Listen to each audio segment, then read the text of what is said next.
नमस्कार दोस्तों, कैसे हैं आप सब? स्वस्ति आईएएस यूट्यूब प्लेटफॉर्म पे आपका स्वागत है। मेरा नाम निशा है और हम लोग स्वस्ति आईएएस प्लेटफॉर्म के माध्यम से 10 वर्ष का पीवाईक्यू आपका रिवीजन करवाने वाले हैं और सर्वप्रथम जिस सब्जेक्ट पे हम बात करने वाले हैं वो है हिस्ट्री सेक्शन। और इसके माध्यम से आप फैक्ट और कॉन्सेप्ट दोनों का रिवीजन होगा। और आपको पता है कि बीपीएससी में जिस प्रकार का पैटर्न चेंज हो रहा है और आपका एग्ज़ाम भी बहुत जल्द होने वाला है, तो आप अपने एग्ज़ाम में अगर फैक्ट और कॉन्सेप्ट दोनों को अगर बेहतर तरीके से कर पाइएगा, तभी जाके एग्ज़ाम में आप प्रश्न को अच्छे से अटेम्प्ट ले पाइएगा और अपने स्कोर को बढ़ा पाइएगा। चलिए स्टार्ट करते हैं आज का पीवाईक्यू। हम पीवाईक्यू पे जाएँ उससे पहले 2-3 प्रश्न हैं जो हम लोग के बीच हमेशा चर्चा का विषय रहा है। सबसे पहले कि हमें पीवाईक्यू क्यों करना चाहिए? पीवाईक्यू करने का क्या बेनिफिट होता है? किसी भी एग्ज़ाम के लिए बीपीएससी हो, यूपीपीसीएस हो, उसमें पीवाईक्यू यानी प्रीवियस ईयर क्वेश्चन का क्या रेलेवेंस है? हमें क्यों करना चाहिए? सबसे पहले तो हम यह देखते हैं कि पीवाईक्यू के माध्यम से हम क्वेश्चन के एग्ज़ाम के पैटर्न को समझ पाते हैं। किस तरह के प्रश्न पूछे जा रहे हैं, यह समझ पाते हैं। दूसरा आप देखिएगा कि किस टॉपिक से, मान लीजिए कि कोई सेक्शन है, हिस्ट्री एक सेक्शन है, हिस्ट्री सेक्शन के किस टॉपिक से प्रश्न ज़्यादा बनता है, कहाँ से कम बनता है। दूसरा आप यह जान पाइएगा। साथ में पीवाईक्यू के माध्यम से आपका रिवीजन भी बेहतर हो पाता है। आप एग्ज़ाम में जब पीवाईक्यू का एक पैटर्न देखते हैं, तो आप देख रहे हैं कि प्रीवियस ईयर क्वेश्चन में लगभग हर साल 60 से 70 प्रश्न जो है वो रिपीट करता है। तो रिपीट प्रश्न जो है वो आपके एग्ज़ाम में स्कोर करने के लिए, आपके स्कोर को बढ़ाने में बहुत मदद करता है। तो पीवाईक्यू के माध्यम से आप अपने स्कोर को भी बेहतर कर सकते हैं। तो यह तो प्रश्न हुआ कि हमें क्यों करना चाहिए। दूसरा है कि पीवाईक्यू हमें कैसे करना चाहिए। क्या सिर्फ प्रश्न को देख लें और उसका उत्तर दे दें, ये पीवाईक्यू का मतलब होता है? नहीं।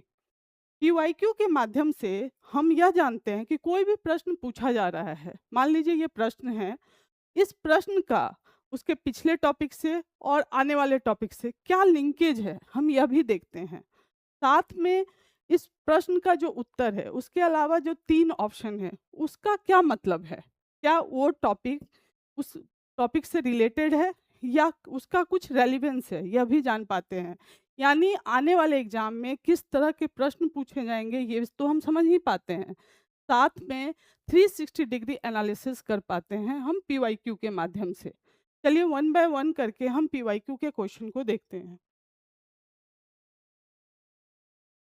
सबसे पहला प्रश्न जो पूछा जा रहा है, ये पूछा जा रहा है कि पुर्तगाली उपनिवेश का प्रथम वायसराय भारत में कौन हुआ? ये प्रथम वायसराय की बात की जा रही है।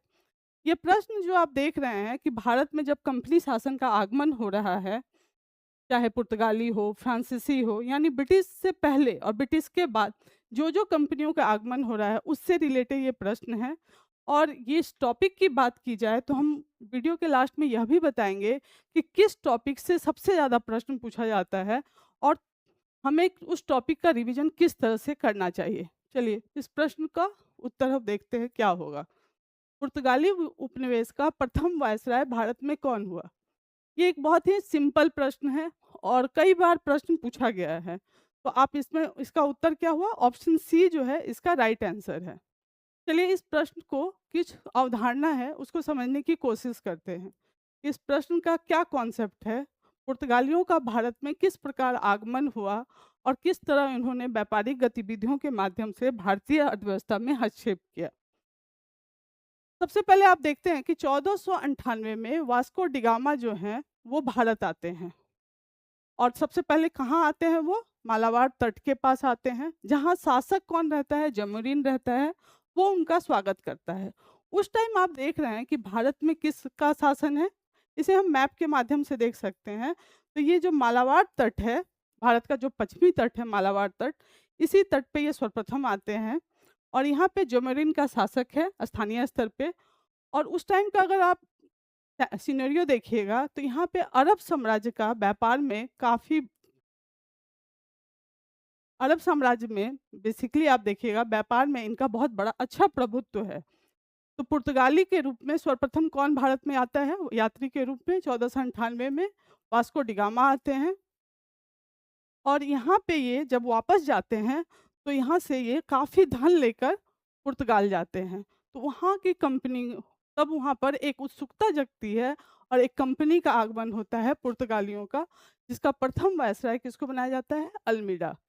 अल्मीडा का एक कार्य जो है बहुत इम्पोर्टेंट है, एक पॉलिसी जिसको कहा जाता है, जिसके माध्यम से वो हिंद महासागर के व्यापार का रुख बदल जाता है, ऐसा आप कह सकते हैं। वो है शांत जल की नीति, यानी ब्लू वाटर पॉलिसी। इसके माध्यम से वो हिंद महासागर के व्यापारिक गतिविधि पर प्रभुत्व स्थापित करता है। तो ये भी प्रश्न पूछा गया है। तो शांत जल की नीति किस वायसराय की है? तो आप देख रहे हैं अल्मीडा। ये कब आ रहा है भारत? तो 1505 में। अल्मीडा 1505 में आ रहा है। उसके बाद दूसरा वायसराय कौन बन के आ रहा है? अल्बुर्क आ रहा है। और तीसरे के बाद में बात कीजिएगा तो डियाज आ रहा है। तो ऑप्शन सी जो है इसका राइट आंसर है। नेक्स्ट प्रश्न की तरफ चलते हैं। इसमें प्रश्न पूछा जा रहा है कि बंगाल की खाड़ी में समुद्री डकैती हेतु हुगली का उपयोग कौन करता था? यह भी प्रश्न जो है पुर्तगालियों के आगमन से ही है, क्योंकि उस टाइम जो व्यापारिक गतिविधि में था, पुर्तगाली जो सर्वप्रथम आए थे भारत में व्यापार करने, तो उनको उस तरह से आप देखिएगा कि इनको धीरे-धीरे ये व्यापारिक गतिविधि में बढ़त हासिल कर रहे हैं। तो ये सर्वप्रथम जो आप हुगली जब आ रहे हैं ये, तो समुद्री डकैती हेतु किसका उपयोग कौन करता था? तो इसका भी ऑप्शन सी जो है इसका राइट आंसर है। सबसे पहले आप किसका आगमन हो रहा है भारत में? पुर्तगालियों का। फिर डच कंपनी आ रही है, फिर अंग्रेज आ रहे हैं, फिर फ्रांसीसी आ रहे हैं। आप एक क्रम इसमें पूछा जाता है कि कंपनियों के आगमन का क्रम क्या है, तो इस आधार पे भी आप इस प्रश्न को देख सकते हैं। नेक्स्ट प्रश्न की तरफ चलते हैं। भारत में 1613 ईस्वी में अंग्रेजों ने अपनी पहली फैक्ट्री कहाँ स्थापित की थी? ये प्रश्न भी किससे रिलेटेड है? तो जब ब्रिटिश कंपनी का भारत में आगमन हो रहा है और यहाँ पे व्यापारिक गतिविधियों में वो हस्तक्षेप कर रहे हैं, उससे रिलेटेड ये प्रश्न है। तो ये भी प्रश्न काफ़ी इजी प्रश्न है और एक से दो बार पूछा गया है। थोड़ा बदल कर ये प्रश्न को पूछा गया है। तो 1613 की बात की जा रही है और पहली फैक्ट्री की बात की जा रही है, तो वह आंसर जो है ऑप्शन डी जो है इसका राइट आंसर है। इस प्रश्न का थोड़ा हम कॉन्सेप्ट समझते हैं कि भारत में ब्रिटिशर का आगमन किस प्रकार हो रहा है। आप जानते हैं कि 1599 में ब्रिटिश ईस्ट इंडिया कंपनी की स्थापना हो रही है।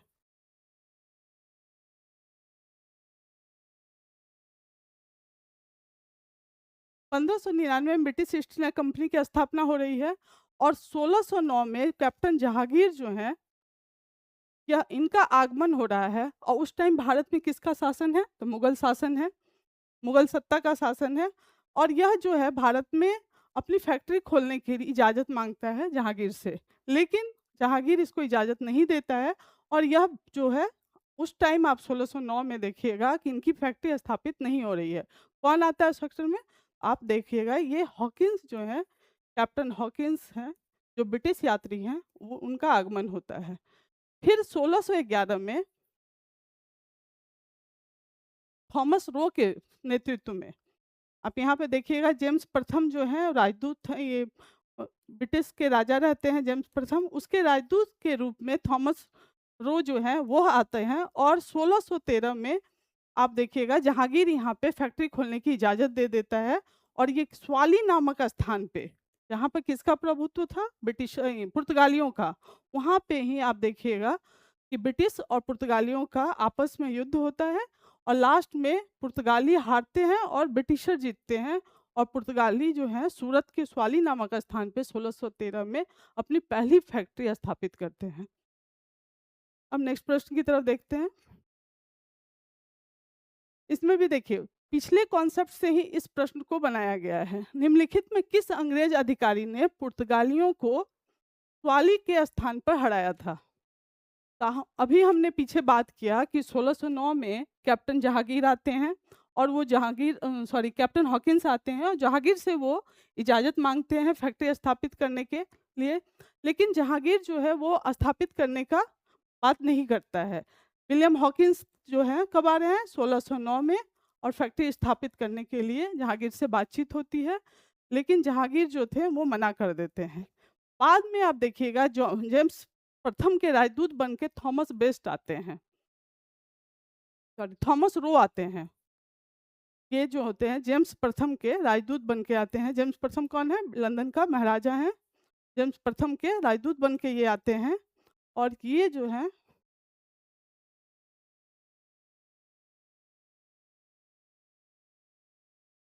थॉमस रो जो है जेम्स प्रथम के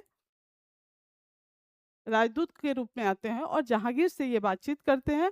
और यहाँ पे स्वाली नामक स्थान पे, यहाँ पे इनकी देखिएगा पुर्तगालियों के साथ यहाँ भिड़ंत होती है और स्वाली नामक स्थान पे ये पुर्तगाली को हराते हैं। और वो किसके नेतृत्व में हराते हैं? तो ब्रिटिशर के थॉमस बेस्ट के नेतृत्व में हराते हैं। तो ऑप्शन बी जो है इसका राइट आंसर है। नेक्स्ट प्रश्न की तरफ चलते हैं। इसमें कह रहा है कि निम्नलिखित में प्रथम कर्नाटक युद्ध का कौन सा तात्कालिक कारण था?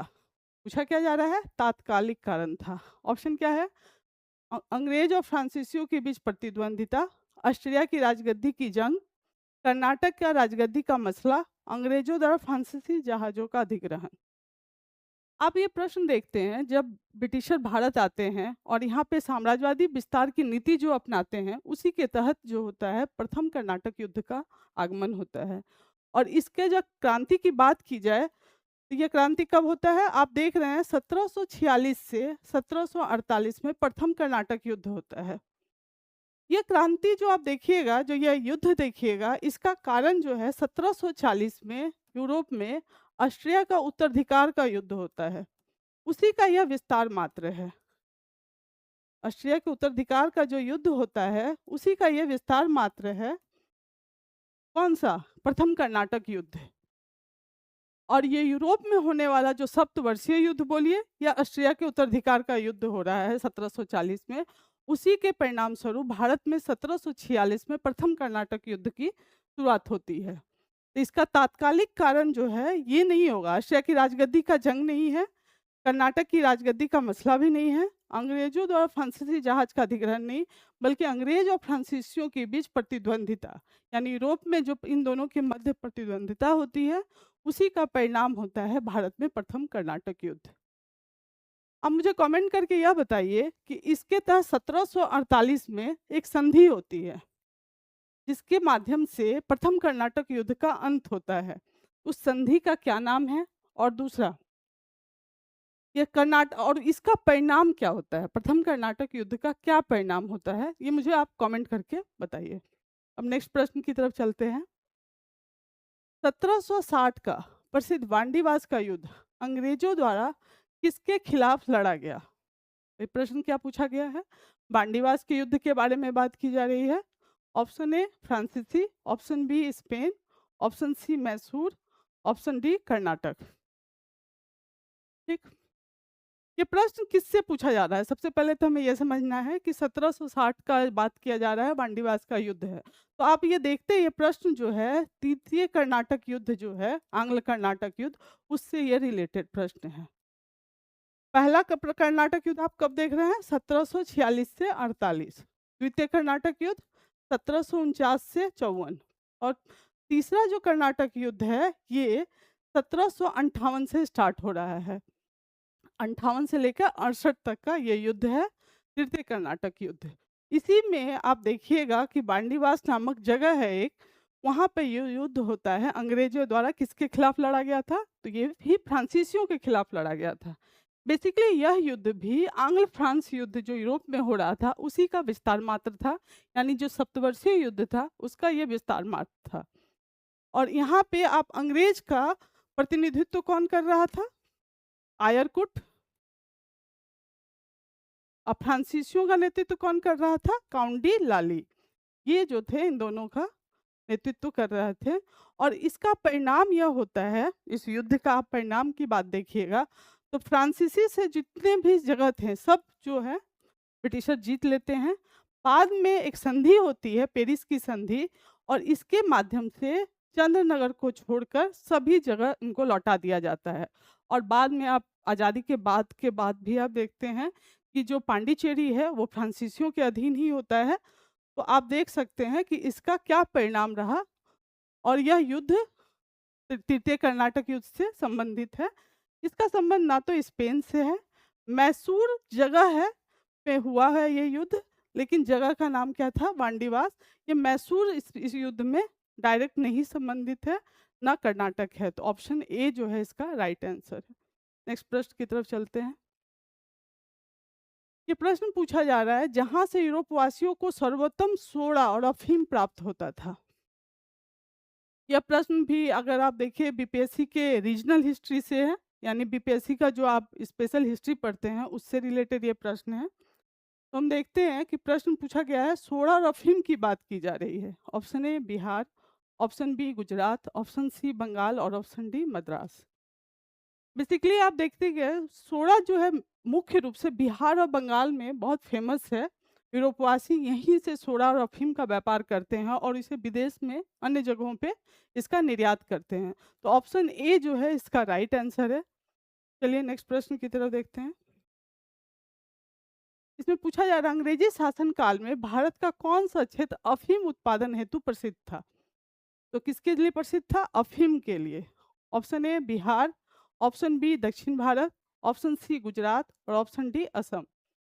अभी हमने पीछे वाले प्रश्न में भी देखा कि सोडा और अफीम की बात की जा रही है, वो किसके लिए फेमस है? तो बिहार में। बिहार में इसका उत्पादन होता है, बिहार और बंगाल में। तो ऑप्शन ए जो है इसका राइट आंसर है। चलिए नेक्स्ट प्रश्न की तरफ। में पूछा गया है कि भारत, चीन और इंग्लैंड के बीच त्रिकोणीय व्यापार का मुख्य आर्थिक आधार क्या था? यानी इसमें आप देखिएगा तो तीन ऐसे आप बना सकते हैं इसे समझने के लिए। इधर चाइना है, इधर इंग्लैंड है और इधर आप देखिएगा तो भारत है। इंग्लैंड क्या कर रहा है? भारत में आप देखिएगा कि भारत में चाय वगैरह की खेती कर रहा है, यानी बागानी कृषि वगैरह को प्रमोट कर रहा है। और इसका व्यापार वो क्या करता है? चाइना की तरफ करता है। लेकिन आप एक समय के बाद देखिएगा कि इंग्लैंड के पास चाइना से व्यापार करने में घाटे की स्थिति आती है। इसी व्यापार को प्रतिसंतुलित करने के लिए ये त्रिकोणीय व्यापार का प्रारंभ होता है। इसके तहत क्या किया जाता है कि चीन यहाँ भारत से उत्पादन किया जाता है और इस उत्पादन को चाइना भेजा जाता है और इस तरह से व्यापार में संतुलन लाने की स्थिति लाई जाती है। तो स्पेशली जो भारत से किस चीज़ का व्यापार हो रहा है? तो अफीम का। ऑप्शन बी जो है इसका राइट आंसर है। भारत में अफीम की खेती की जा रही है। अभी आपने देखा कि बिहार, बंगाल ये अफीम उत्पादन के लिए प्रसिद्ध जगह थे। तो यहाँ से भारत में अफीम की खेती की जा रही है और जो यहाँ से जो व्यापार में जो नकारात्मकता था, यानी जो घाटे की स्थिति थी, नेगेटिव था, उसको पॉजिटिव में बदलने के लिए यहाँ से अफीम बेचा जा रहा है और अफीम से जो मुद्रा का यहाँ पे हस्तांतरण हो रहा है, इस प्रकार व्यापार में संतुलन लाया जा रहा है। तो अफीम की कृषि उसका मुख्य आर्थिक आधार था। नेक्स्ट प्रश्न की तरफ चलते हैं।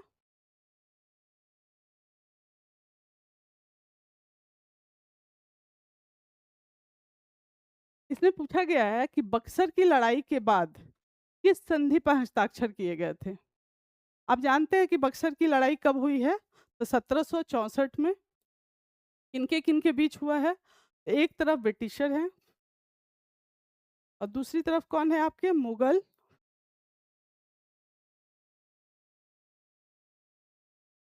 अवध और बंगाल के नवाब। इनके तरफ ये हैं, तीन हैं और इन्हीं के बीच ये युद्ध होता है, बक्सर की लड़ाई। और बक्सर की लड़ाई को कहा जाता है कि एक निर्णायक लड़ाई थी, यानी अंतिम युद्ध था। उसके बाद ब्रिटिशर का यहाँ पे नींव जो है मजबूत हो जाता है। तो आप देख रहे हैं इन्हीं लोगों के बीच ये युद्ध होता है जिसमें ब्रिटिशर जो जीत जाते हैं और ये लोग हैं जो हार जाते हैं। और हारने के बाद इनमें दो संधि आप देखिएगा यहाँ पे हो रहा है। इलाहाबाद की जो संधि है, एक हो रहा है 12 अगस्त को, 12 अगस्त तो 1765 में, और दूसरा जो संधि हो रहा है 16 अगस्त 1765 में। 12 अगस्त 1765 में जो संधि हो रहा है वो मुगल के राजा के साथ हो रहा है, शाह सुजा के साथ।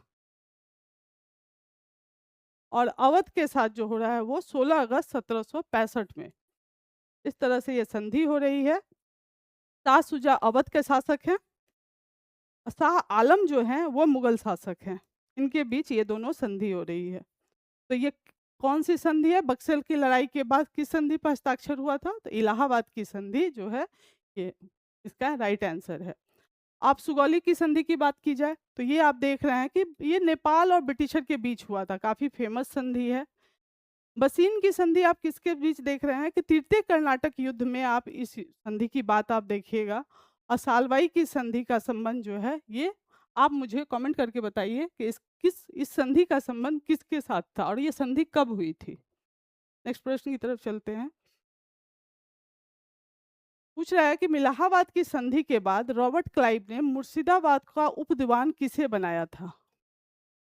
अभी हम लोगों ने पीछे समझा कि बक्सर का युद्ध 1764 में हो रहा है और ब्रिटिशर उधर अवध के नवाब रह रहे हैं, मुगल शासन है और एक बंगाल के नवाब हैं, इनके बीच ये युद्ध हो रहा है। और इस युद्ध में ब्रिटिशर विजयी होते हैं और इनके बीच जो संधि होती है इलाहाबाद की संधि होती है। और इसी टाइम आप देखिएगा कि जब ये संधि होती है तो मुर्शिदाबाद में और बिहार के 2 उप दीवान बनाए जाते हैं, यानी ये नया पोस्ट ही सृजित किया जाता है, उप दीवान का पोस्ट। मोहम्मद रजा खान को मुर्शिदाबाद का दीवान बनाया जाता है और राजा सिताब राय को जो है ये बिहार का उप दीवान बनाया जाता है। तो यह भी प्रश्न पूछा गया है कि सिताब राय जो हैं कहाँ के उप दीवान हैं? तो ये बिहार के हैं। तो ऑप्शन ए जो है इसका राइट आंसर है। नेक्स्ट प्रश्न की तरफ चलते हैं। आप देख रहे हैं कि एक ही प्रश्न को कई बार पूछा गया है। इलाहाबाद की संधि से 3 से 4 प्रश्न थोड़ा अलग करके पूछा गया है। अगर कॉन्सेप्ट एक बार आप अगर क्लियर कर लीजिएगा तो आपको बार-बार जाके सिर्फ आपको रिवीजन करना होगा और वो प्रश्न आपसे सही होगा। नेक्स्ट प्रश्न की तरफ देखते हैं। सम्राट शाह आलम ये कहाँ के राजा हैं? मुगल सत्ता। आप देख रहे हैं मुगल काल के ये राजा हैं Shah Alam. East India company को बंगाल, बिहार, उड़ीसा की दीवानी प्रदान की थी। आप देख रहे हैं जब इलाहाबाद की संधि हो रही है तो सर्वप्रथम किसके साथ हो रही है? सम्राट शाह आलम के साथ हो रही है। कब हो रहा है? 12 अगस्त 1765। और इसके तहत ईस्ट इंडिया कंपनी को आप देखिएगा बंगाल, बिहार, उड़ीसा की दीवानी प्रदान की जा रही है। तो ऑप्शन ए जो है इसका राइट आंसर है। और इसके बदले में ब्रिटिशर इनको क्या कर रहे हैं? 26 लाख रुपए का मुआवजा दे रहे हैं, यानी इनको पैकेज दिया जा रहा है, वित्तीय पैकेज। तो 26 लाख का ये किसको दिया जा रहा है? तो सम्राट शाह आलम को। नेक्स्ट प्रश्न की तरफ चलते हैं। बंगाल में द्विशासन प्रणाली किसके द्वारा लागू की गई थी? लो हाँ, नेक्स्ट प्रश्न की तरफ देखते हैं कि बंगाल में द्विशासन प्रणाली किसके द्वारा लागू की गई थी? ये बेसिकली आप देखिएगा कि जब बक्सर का युद्ध होता है, इलाहाबाद की जब संधि होती है, उसका परिणाम के रूप में द्वैत शासन प्रणाली, द्वैत शासन स्ट्रक्चर स्टार्ट होता है बंगाल में। तो ये आपस में एक दूसरे से आप देख रहे हैं कि बक्सर का युद्ध, इलाहाबाद की संधि, उसके बाद की शासन प्रणाली आपस में एक दूसरे से मिले हुए हैं। तो इस प्रश्न को हम देखिएगा कि द्विशासन प्रणाली की बात की जा रही है। तो द्विशासन का मतलब क्या होता है? सबसे पहले हम ये समझते हैं। इसमें क्या किया जाता है कि सबसे पहला जो है ब्रिटिशर जो हैं अपने पास क्या-क्या रखते हैं द्विशासन प्रणाली के तहत? राजस्व, सैन्य व्यवस्था और विदेशी मामला। ये तीनों जो मामला है, यानी 3 सब्जेक्ट जो है किसके बीच है? ब्रिटिशर के बीच। और नवाब को, यानी वहाँ का सैन्य प्रशासन किस तरह से वहाँ का व्यवस्था चलेगा, ये शासन प्रशासन किस प्रकार चलेगी, ये किसको दिया जाता है? नवाब को। तो इसी को कहते हैं हम द्विशासन प्रणाली। यानी मुख्य विषय किसको दिया गया? ब्रिटिशर को दिया गया और नवाब को शासन चलाने की व्यवस्था दी गई। तो ये प्रणाली किसके द्वारा लागू की गई है? तो लॉर्ड विलियम बेंटिंक के द्वारा आप देखिएगा, लॉर्ड विलियम बेंटिंक के द्वारा इसको लागू किया जाता है सर्वप्रथम। इसी में एक चीज और बनता है प्रश्न कि इस शासन प्रणाली को कौन जो है समाप्त करता है? तो 1772 में कोर्ट ऑफ डायरेक्टर के आदेश पे वारेन हेस्टिंग के द्वारा इस द्विशासन प्रणाली को समाप्त किया जाता है। और इसके तहत जो उप दीवान का जो पोस्ट बना था, जो आप पढ़ रहे थे अभी, द्विशासन प्रणाली के तहत उप दीवान का पोस्ट बना था, उसको भी समाप्त किया जाता है। यहाँ पे आप देख रहे हैं ऑप्शन ए का संबंध किससे है? द्वैत शासन प्रणाली के समाप्ति से है। विलियम बेंटिंक जो है इसको लागू करते हैं और रॉबर्ट क्लाइव जो देख रहे हैं आप, इसका संबंध किससे है? सहायक संधि से।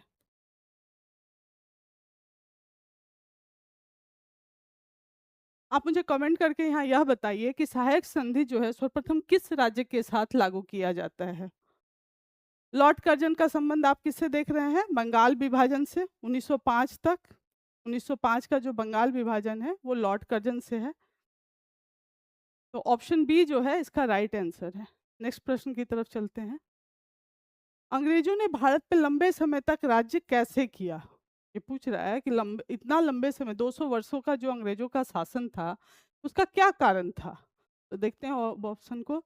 कांग्रेस की उदारवादी नीतियों के कारण, भारतीय नेताओं की गिरफ्तारी के कारण, बांटो और राज करो नीति के कारण, उपयुक्त में से एक से अधिक। तो हम इस प्रश्न को आप एलिमिनेशन मेथड के माध्यम से आप बनाइएगा तो आप इसका सही आंसर कर पाइएगा। उदारवादी नीतियों के कारण नहीं। प्रारंभ में जब आप देख रहे हैं ब्रिटिशर आ रहे हैं, उस टाइम जब अपनी साम्राज्यवादी विस्तार की नीति, चाहे सहायक संधि की नीति हो, चाहे डॉक्ट्रिन ऑफ लैप्स की नीति हो, इसके माध्यम से वो अपने साम्राज्य का विस्तार कर रहे हैं। उस टाइम उदारवादियों का उतना बड़ा रोल नहीं रहता है, तो इसलिए ऑप्शन ए कट गया। भारतीय नेताओं की गिरफ्तारी के कारण ये भी नहीं है। तो बांटो और राज करो की नीति, ये प्रारंभ से ही साम्राज्यवादी नीति में बांटो और राज करो की नीति जो थी वो प्रमुख थी, और अंग्रेजों पर भारत ने लंबे समय तक राज्य इसी नीति के तहत आप देखिएगा जितनी भी पॉलिसी ब्रिटिशर की आ रही है उसके केंद्र में बांटो और राज करो की नीति प्रमुख रूप से रह रही है। तो ऑप्शन सी जो है इसका राइट आंसर है। नेक्स्ट प्रश्न की तरफ चलते हैं। टीपू सुल्तान ने अपनी राजधानी बनाई, ये किसकी बात की जा रही है? टीपू सुल्तान की बात की जा रही है। इसने अपनी राजधानी कहाँ बनाई? श्रीरंगपट्टनम में, ऑप्शन बी मैसूर में, ऑप्शन सी बेंगलोर में, ऑप्शन डी कोयम्बटूर में। यह प्रश्न भी काफ़ी इजी प्रश्न है और कई बार पूछा गया है। हम देखते हैं। टीपू सुल्तान बेसिकली मैसूर का राजा रहता है, लेकिन इसने अपनी राजधानी जो है श्रीरंगपट्टनम में बनाई। और यहाँ एक दो फैक्ट है जो काफ़ी इम्पोर्टेंट है। यहाँ पे सर्वप्रथम उसने श्रीरंगपट्टनम में ही स्वतंत्रता का वृक्ष लगाया, ये काफ़ी इम्पोर्टेंट है, पूछा गया है। यहीं पे उन्होंने जैकोबिन क्लब की स्थापना की, रंगपट्टनम में ही जैकोबिन क्लब की स्थापना की, जो फ्रांस में स्थापित जैकोबिन क्लब का ही एक प्रकार था। और इसने विदेश नीति से अपने संबंध को काफ़ी सुदृढ़ किया। तो यहाँ विदेश नीति के लिए भी यह जो है साम्राज्य जाना जाता है। तो टीपू सुल्तान जो है श्रीरंगपट्टनम में अपनी राजधानी स्थापित कर रहे हैं। तो चलिए इस प्रश्न को देखते हैं कि पूछा जा रहा है कि बंगाल में द्विशासन प्रणाली किसके द्वारा लागू की गई? Option A Warren Hastings, option B William Bentinck, option C Robert Clive, option D Lord Curzon. यह प्रश्न भी काफ़ी इजी है और एक दो बार इस प्रश्न को पूछा गया है कि इस तरह के प्रश्न में आप देखिएगा 3-4 कॉन्सेप्ट हैं इस प्रश्न को और इसको समझने की आवश्यकता है।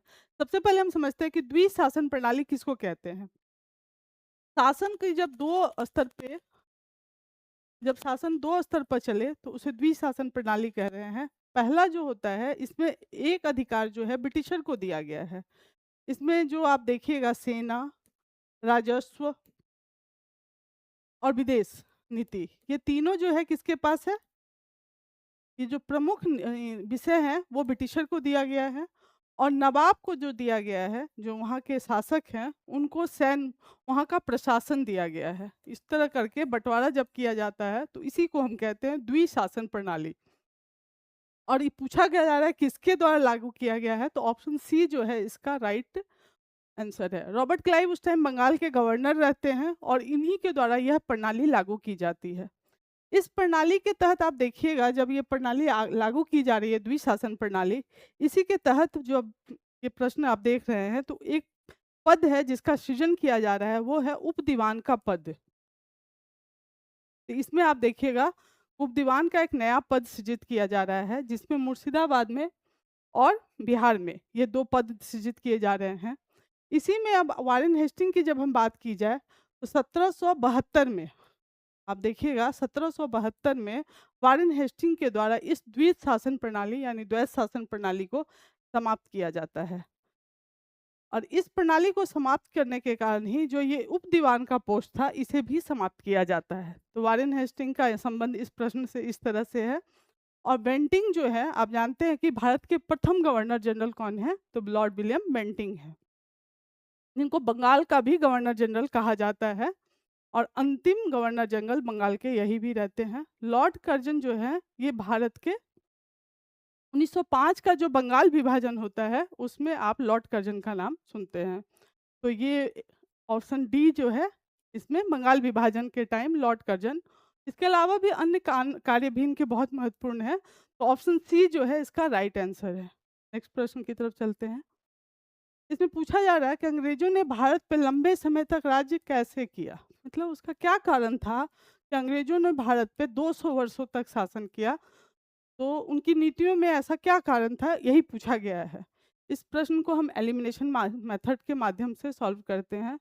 ऑप्शन ए जो देखते हैं, कांग्रेस की उदारवादी नीतियों के कारण। नहीं, ये नहीं होगा, क्योंकि आप देख रहे हैं जब ब्रिटिशर भारत आते हैं और जो अपनी साम्राज्यवादी नीति का विस्तार करते हैं, तो उस टाइम उदारवादियों का बहुत बड़ा योगदान नहीं रहता है।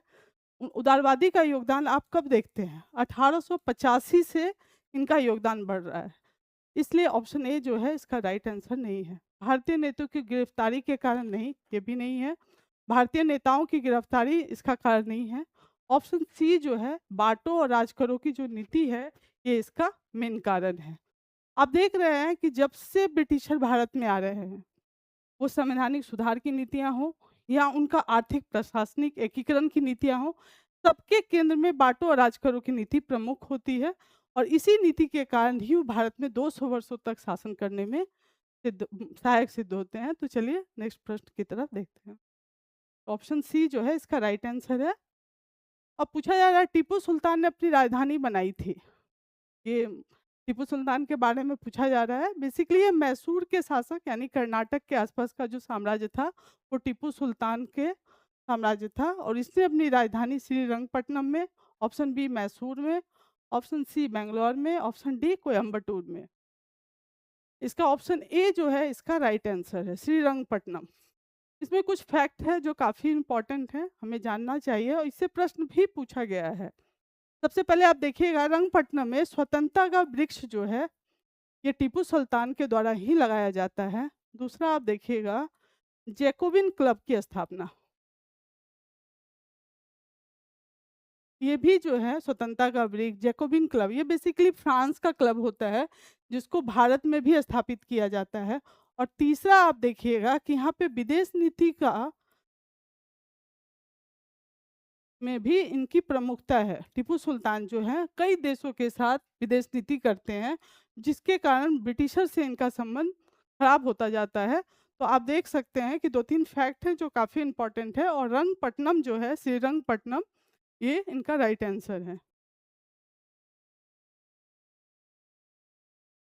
अंग्रेजों ने श्रीरंगपट्टनम की संधि किसके साथ की थी? ये पूछा जा रहा है कि जो आंग्ल मैसूर युद्ध हुआ था, उसमें श्रीरंगपट्टनम की संधि हुई थी, तो किनके किनके बीच हुई थी? इसका संबंध आप देख रहे हैं, ये श्रीरंगपट्टनम की संधि जो है, वो चौथा आंग्ल मैसूर युद्ध जो हो रहा है, उससे इसका संबंध है। और यह संधि किसके किसके बीच हो रही है? अंग्रेजों के बीच और टीपू सुल्तान के बीच। क्योंकि आप हैदर अली की बात कीजिएगा, तो ये जब दूसरा आंग्ल मैसूर युद्ध हो रहा है, इसी में इनकी मृत्यु हो जा रही है। और डुप्ले जो होते हैं, ये फ्रांसीसी गवर्नर होते हैं। और नंदराज का संबंध जो है, ये बंगाल से है, ना कि कर्नाटक से है। तो ऑप्शन सी जो है, इसका राइट आंसर है, टीपू सुल्तान। यहाँ पूछा जा रहा है कि रंजीत सिंह ने सुप्रसिद्ध कोहिनूर हीरा प्राप्त किया था। जो कोहिनूर हीरा था, किससे प्राप्त किया था? आप यहाँ देखते हैं, ऑप्शन ए जो है, शाह सुजा, ये एक अफगान यात्री होते हैं, शासक होते हैं। और इसी से, यानी जो अफगान में जो सत्ता परिवर्तन के समय, आप देखिएगा सत्ता परिवर्तन के समय इनके बीच जो काफ़ी युद्ध होता है, इसी में रंजीत सिंह शाह सुजा की मदद करते हैं। और इसी मदद के उपलक्ष्य में कोहिनूर हीरा शाह सुजा से रंजीत सिंह को प्राप्त होता है। यहाँ एक प्रश्न जो पूछा गया है कि रंजीत सिंह जो थे, ये सिख संप्रदाय से संबंधित थे और सिख के राजा भी थे। आप ये बताइए कि यहाँ पे मिसल पद्धति काफ़ी फेमस है, तो रंजीत सिंह किस मिसल से संबंधित है? ये भी प्रश्न पूछा गया है। ऑप्शन ए इसका राइट आंसर है। नेक्स्ट प्रश्न की तरफ चलते हैं। इसमें पूछा गया है कि पंजाब भूमि हस्तांतरण अधिनियम कब पारित किया गया था? बेसिकली आप देखिएगा कि ये प्रश्न किस तरह का है, थोड़ा फैक्चुअल नेचर का प्रश्न है। इसमें पूछा गया है कि पंजाब भूमि हस्तांतरण अधिनियम, बेसिकली आप देखिएगा कि किसानों की जो भूमि थी, उसका उपयोग गैर कृषि के लिए ना किया जाए या अवैध रूप से ना किया जाए, इसी के लिए पंजाब भूमि हस्तांतरण अधिनियम आया था, जो ऑप्शन सी जो है 1900 ईस्वी में। और यह जो इस टाइम ये पारित किया गया था, और एग्रीकल्चर जो भूमि थी उसको सुरक्षित किया गया था, तो 1900 में यह एक्ट आया था। अब नेक्स्ट प्रश्न की तरफ चलते हैं। इसमें पूछा गया है पंजाब हिंदू सभा की स्थापना किस वर्ष हुई थी? ये पूछा गया है, पंजाब हिंदू सभा की बात की जा रही है और किस वर्ष की जाई है। तो ये फैक्चुअल नेचर का कोई प्रश्न है, लेकिन कभी-कभी आप अगर इसके कॉन्सेप्ट को समझते हैं, तो इसके डेट को आप याद रख पाते हैं। चलिए इसके कॉन्सेप्ट को हम सबसे पहले समझते हैं। पंजाब हिंदू सभा का संबंध आप देखिएगा, जो हिंदू महासभा आज जो बहुत चर्चित नाम है, उससे रिलेटेड है, यानी उसकी की पूर्ववर्ती संस्था है पंजाब हिंदू महासभा।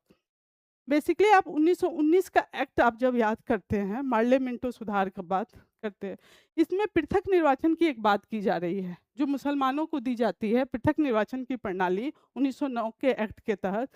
तो हिंदुओं ने भी क्या किया, एक सभा बनाया जिसमें कई नेताएं नेता होते हैं, राष्ट्रवादी नेता इसमें शामिल होते हैं, जिनमें किनका किनका नाम प्रमुख है, Lala Lajpat Rai, BD. Savarkar,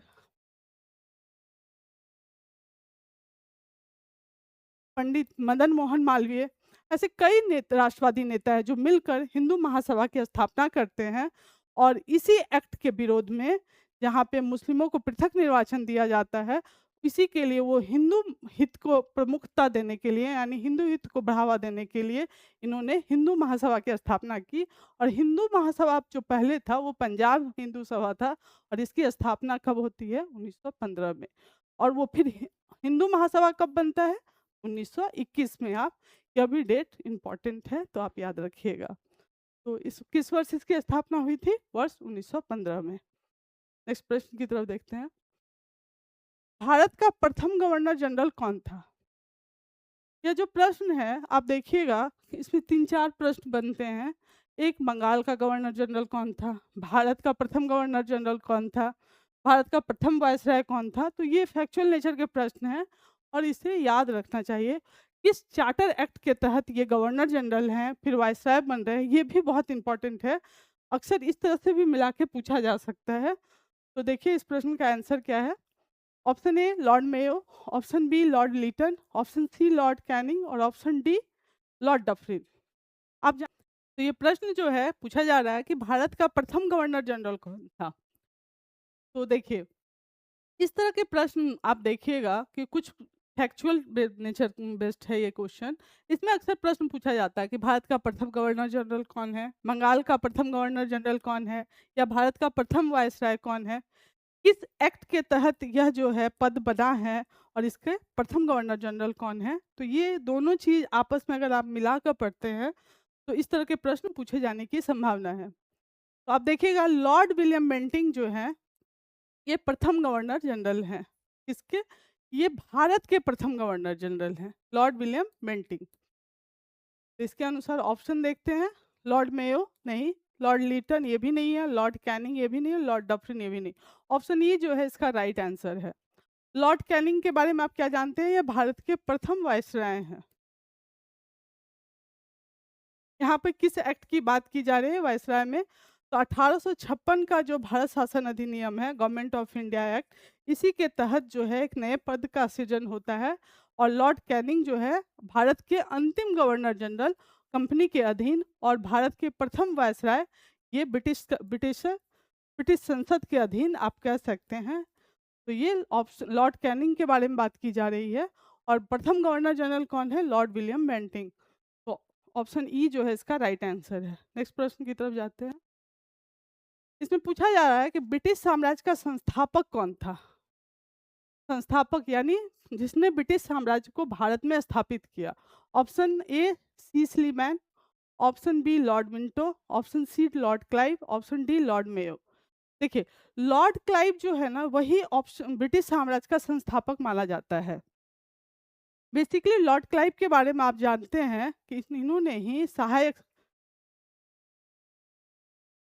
Lord Clive Lord Clive जी बारे में आप जानते हैं कि बंगाल के गवर्नर रहते हैं, और इन्हीं के टाइम आप देखिएगा कि बक्सर का युद्ध होता है, और बक्सर के युद्ध के बाद ही इन्होंने भारत के जो राजनीतिक और प्रशासनिक संवैधानिक व्यवस्था में हस्तक्षेप करते हैं, और एक ब्रिटिश साम्राज्य के लिए आधार स्तंभ का तैयार करते हैं, इसीलिए इनको संस्थापक कहा जाता है। तो ऑप्शन सी जो है लॉर्ड क्लाइव इसका राइट आंसर है, ऑप्शन सी। नेक्स्ट प्रश्न की तरफ चलते हैं। किस इनमें से किसे भारत में ब्रिटिश साम्राज्य का संस्थापक माना जाता है? सेम प्रश्न है।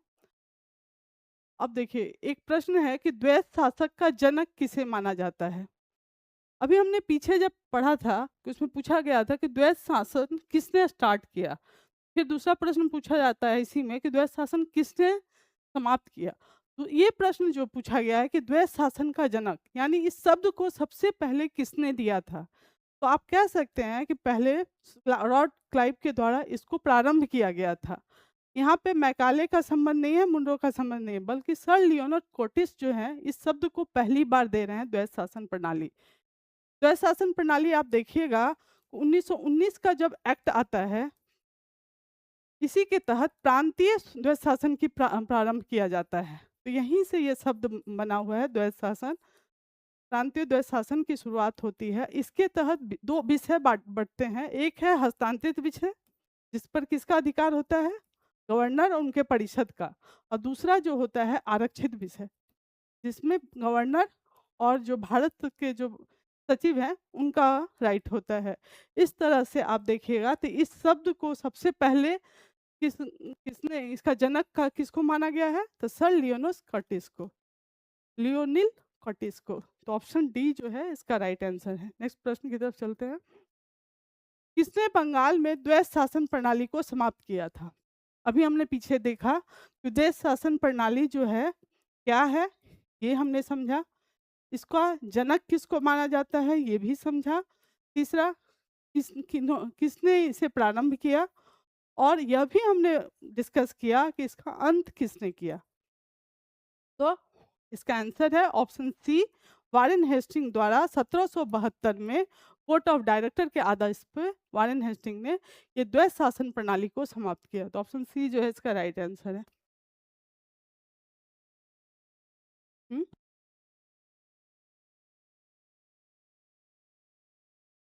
अब पूछ रहा है ठगों का उन्मूलन किसके नेतृत्व में हुआ था?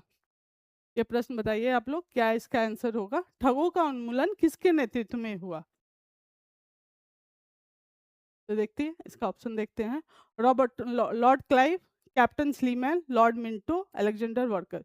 आप देख रहे हैं कि इस टाइम जो ठग का उन्मूलन बेसिकली भारत में हो रहा है, उस टाइम वारेन हेस्टिंग जो है,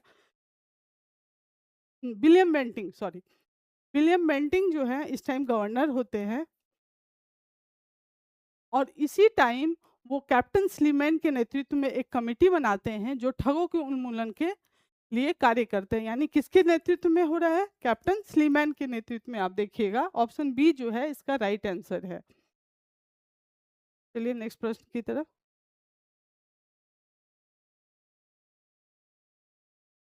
ये भी प्रश्न सेम पूछा गया है। नेक्स्ट प्रश्न की तरफ चलते हैं। भारत में प्रथम रेलवे लाइन किस ब्रिटिश गवर्नर के समय बिछाई गई थी? आप लोग इसका कमेंट में उत्तर दें।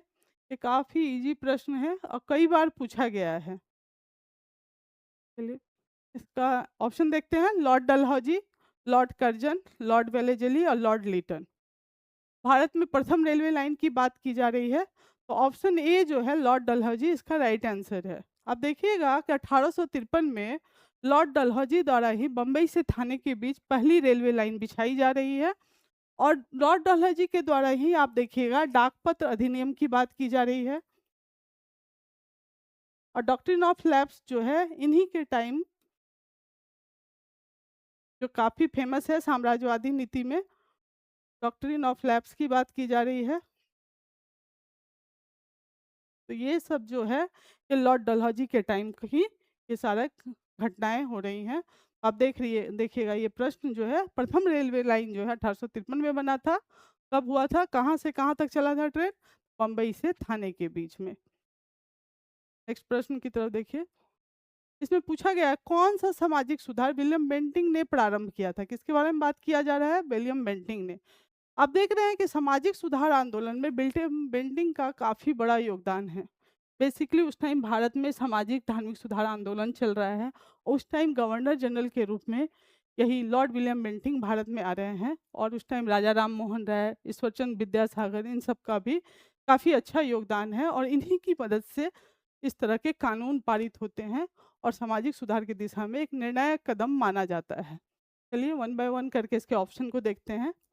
सती प्रथा का उन्मूलन, दास प्रथा का उन्मूलन, धर्म परिवर्तन के कारण अयोग्यता के प्रावधान को हटाना, और ठगों के संगठित गिरोह का दमन। चलिए अब यहाँ देखिए, सती प्रथा का उन्मूलन की बात की जाए तो 1829 में आप देखते हैं कि राजा राम मोहन राय के प्रयास से सती प्रथा का उन्मूलन किया जाता है, और इसमें लॉर्ड विलियम बेंटिंग का भी काफ़ी बड़ा योगदान होता है। एक्ट बनाने में, कानून बनाने में इन्होंने योगदान दिया। दास प्रथा का उन्मूलन भी इन्हीं के टाइम पारित होता है, लेकिन यह जब बाद में लॉर्ड एलनबरो आते हैं तब यह कानून का रूप लेता है, तो ये भी सही है। और एक तीसरा जो है धर्म परिवर्तन अयोग्यता के प्रावधान को हटाना, ये आप देखिएगा ये 1850 का एक्ट है, तो ये इस टाइम बेंटिंग नहीं रहते हैं। और ठगों के संगठित गिरोह का दमन अभी हमने पढ़ा आगे पीछे देखा था कि बेंटिंग के दौरान ही जब विलियम बेंटिंग रहते हैं तो कैप्टन स्लीमैन की अध्यक्षता में एक कमिटी बनती है, और यहाँ पे ही ठगों का उन्मूलन किया जाता है। तो ऑप्शन ए, ऑप्शन बी और ऑप्शन 4, एक दो और 4, यानी ऑप्शन सी जो है इसका राइट आंसर है। नेक्स्ट प्रश्न की तरफ चलते हैं। यह भी प्रश्न देखिए, रिपीटेड प्रश्न है और काफी इजी प्रश्न है। सती प्रथा को गैर कानूनी किसने घोषित किया था? Option A Warren Hastings, option B William Bentinck, option C Cornwallis, option D Curzon. आप देख रहे हैं कि सती प्रथा कानून कब बना था? यह बन रहा है आपका गैर कानूनी कानून जो है, ये एक्ट जो है कब बन रहा है? 1829 में। और भारत में जो थे इस टाइम किसका योगदान है? राजा राम मोहन राय का। ठीक, तो सती प्रथा को गैर कानूनी किसने घोषित किया है? तो Lord William Bentinck. Option B जो है इसका राइट आंसर है। नेक्स्ट प्रश्न की तरफ चलते हैं। 1857 में भारत का प्रथम गवर्नर जनरल कौन था? आप बताइए। यह प्रश्न जो है काफी इजी प्रश्न है, और लगभग 2-3 बार ये प्रश्न पूछा जा चुका है। 1857 का जो विद्रोह है उससे ही रिलेटेड ये प्रश्न है। ऑप्शन ए जो आप देखते हैं Wellesley, option B Dalhousie, option C Canning, option D Minto. 1857 में भारत का गवर्नर जनरल जो है लॉर्ड कैनिंग जो है इस टाइम गवर्नर जनरल रहते हैं, और इन्हीं के अंत में आप देखिएगा 1857 का विद्रोह हो रहा है, तो ऑप्शन सी जो है इसका राइट आंसर है। नेक्स्ट प्रश्न की तरफ देखते हैं। अफगानिस्तान के प्रति आक्रामक नीति किस वायसराय ने अपनाई थी? ठीक, Lord Mayo, Lord Lytton, Lord Dufferin, Lord Canning. अभी हमने देखा कि लॉर्ड कैनिंग जो थे 1857 के विद्रोह के टाइम थे, और लॉर्ड डफरिन जो है, प्रश्न को स्किप करते हैं, तो डेट अभी याद नहीं आ रहा। इस प्रश्न को देखिए, लॉर्ड लिटन निम्नलिखित में किससे संबंधित नहीं है? इसमें पूछा गया है। इस तरह के प्रश्न जब भी पूछे तो आप चारों ऑप्शन को ध्यान से पढ़िए। कभी कभी जरूरी नहीं है कि हम